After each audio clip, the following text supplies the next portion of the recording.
So the AI conversation is interesting, and I know a lot of people are really scared. And I read that article by Richard Flanagan, and he was really worried about AI. And I'm thinking, Richard, AI is never going to write a book like you. I don't know. I don't feel scared. I would be scared.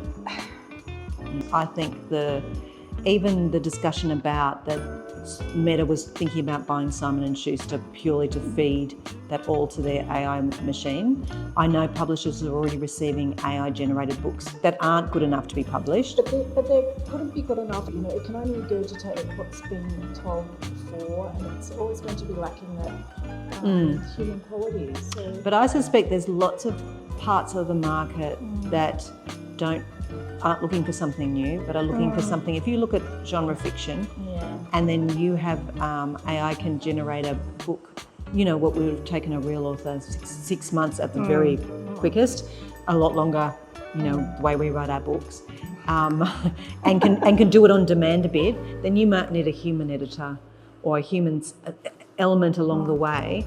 But I think it's going to be a major disruption. They can't write like Richard Flanagan, but you are seeing definitely big name authors, and probably more in the genre space, like someone like Stephen King, being very vocal, because you could feed a lot of Stephen King books into it and get an approximation of a Stephen King. Well, I saw this article that basically was asking people in the industry what they thought AI could do and when.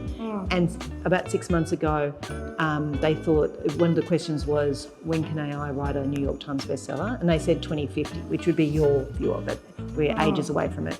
But 6 months later, they got asked and they said they put it down to 2030. So it's not really that it's 2030, it's the fact that that jumped 20 years closer to us. And what's the next jump?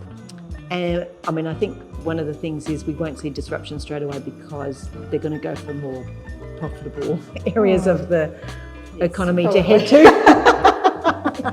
But when AI would like to be a horse-circling rider, they'll head our way. I think I might have made this up, but what someone told me, there's a rule on Amazon that you're only allowed to publish like 3 books a day. Right, okay. So, that's like, God, I've been doing this wrong. Dear me.